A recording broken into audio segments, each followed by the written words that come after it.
I'm 25 and am having a micro wedding. My dad's 43 and this woman's at least in her 50s. My dad and this woman have been together like 3 to 4 years at this point. I've never met her as they live on the opposite side of the country. I've had about 3 to 4 conversations with her over the phone and grow more annoyed every time. The first one was when I cut my mom off after a bad blow-up. Going on and on about I'm young and I'll come around and she's my mom still, etc, etc, etc. The second was last summer. I was 8 months pregnant and my car was impounded BC of the insurance company. It was resolved. I called to let my dad know, not her, and she kept going in circles repeating that we need to get it cause it accrues fees. I had a minor snap then. I don't appreciate being talked to like I'm stupid and 15. I was telling him that BC of the insurance company our truck got towed and was in impound, and they were in the process of getting it out. She chimes in, he had me on speaker, and repeatedly said in a tizzy, get that car out. You need it, it's accrues fees, the longer it's there the more it is. Literally repeated the same sentences for 10 minutes refusing to listen, when I told her it was being handled until I snapped and told her to stop it because it was being handled and I knew perfectly well what impound is and does and to stop talking to me like I'm 16 years old. Again, I was 8 months pregnant and was giving an update, not asking advice. I sent my dad an invite specifically addressed to only him and his RSVP was pre-filled for only him. I've seen him all of 2 times in the last 10 years and the only time he made an effort of contact was when I was pregnant. Well, now I'm getting married, in a week at this point. He never sent his RSVP card, so I texted him asking about him and his parents and he said they're all coming. So I reiterated all 3? And he said 4 including this woman. I said his invite was addressed to him and pre-filled for 1. I haven't had a text since. Not only is it my wedding, but my FH and I are announcing our 2nd pregnancy as well and I don't want someone who lacks boundaries there. Or someone, not from my IL family, that I haven't met / don't know. Yes, I did try talking to him this spring in person about her behavior. I told him I don't appreciate it when she talks to me like some stupid teenager who doesn't know what anything means. I don't call for advice, I call to give updates. I didn't need or appreciate the consistent repeating of information I had made clear I already knew. He told me she's just motherly and I told him that's great for her. But I'm not her child, I'm not her friend, and I don't need another mother. I have 3 and didn't need another one. I'll be sending a message tomorrow asking if he's coming or not and if he won't go without her that's fine. Just don't come at all and I'll send a Zoom link that ends promptly after the ceremony. It's my wedding and I just don't want her there. If he doesn't want to go without her that's fine, I'll send a link to the stream for those who couldn't be there. Me and my girlfriend have never fought, we get along fine. We have been living together for 9 years now, and have been dating for 12 years. We have a healthy sex life, we both have decent jobs that bring in decent money. In the past we talked about marriage a lot and would often joke about what our wedding would be like, yes. I know how stupidly lame this sounds, however we always agreed we needed to settle down first. We bought a house about 1.5 years ago, and were finally able to settle down. Our work schedules normalized, we were able to remove a huge waste of time from commuting. And we were finally able to take various activities after work, dancing classes, cooking classes, etc. We were able to finally settle down. Finally we decided to take a week off and unplug on the week of 12-year anniversary. She wanted to go camping and hiking, and do the things we used to do when we were first dating. Unbeknownst to her I secretly decided to pick the exact same area where we met to do our hiking / camping trip. 2 weeks ago as we are leaving she realizes where we are going and becomes ecstatic, and gushes about how romantic I am. More or less everything seems perfect. We do our hike, and we unpack, set up and by sundown everything feels perfect. So I decided to pop the question. This is where everything kind of falls apart. I ask her, and she just says no. We literally went from I love yous to the single most awkward silence I have ever had in my life in the time span of about a minute. We sat there kind of not saying anything before she says she is tired and goes to bed. She basically proceeds to cry herself to sleep while I sat there doing nothing. I basically didn't sleep and the next morning, she says she wants to go home. So we pack up and have a really awkward 3-hour hike back to our car. There were a few times where things kind of felt normal and we were joking around like we used to be for a bit. On the way back home, we are talking and chatting normally, but it just feels awkward. At one point we stopped for coffee and asked if she wanted to talk about what happened, and all I got was a curt no. This is followed by another extremely long silence for the rest of the drive home. We finally get home and I unpack everything while she goes off to bed. She is going to bed.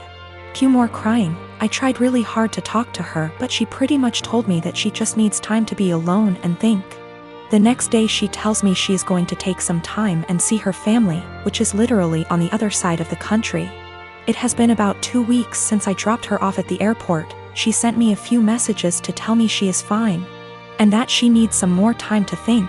Her best friend has been asking me every other day about what is going on with her, since she hasn't really been responding at all. I know she is okay, though, due to her posting some pictures of her and her family on Instagram. But it just feels really weird. I am an absolute giant mess. I just don't quite understand what is going on.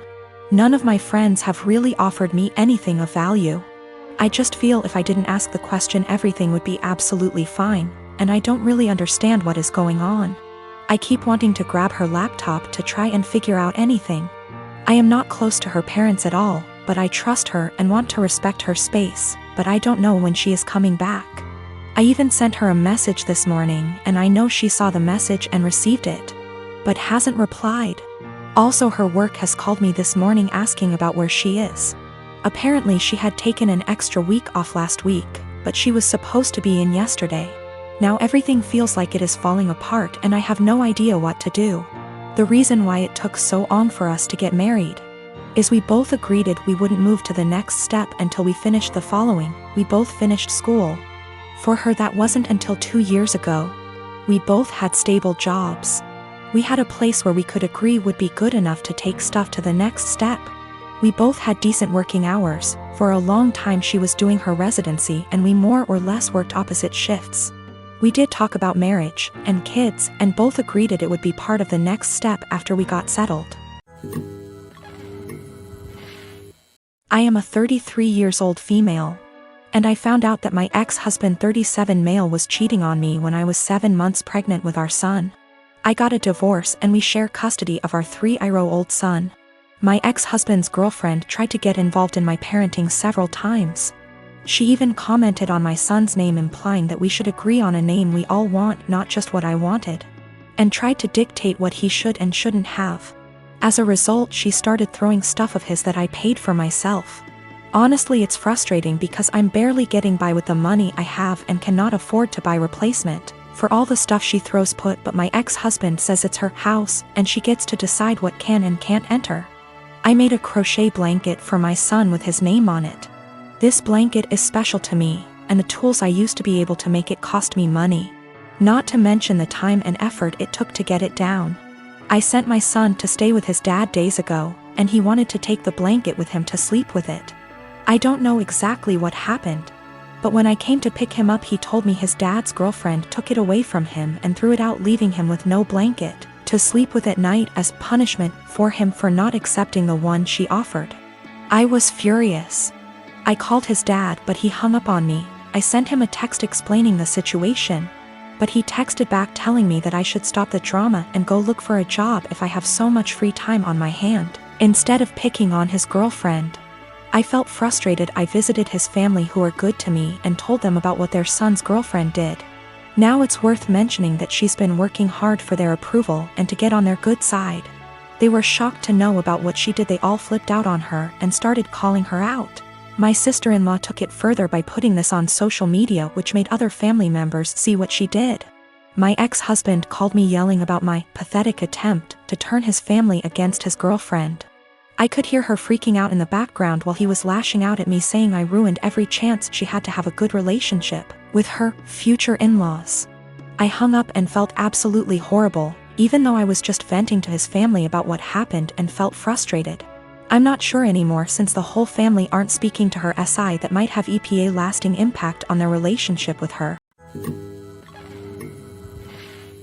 My name is Mary, and I'm expecting my first baby with my husband. This is the first grandchild in the family, in-laws, and they said that if the baby's a boy then we'll give him my father-in-law's name. He's dead due to cancer. I had no problem with that.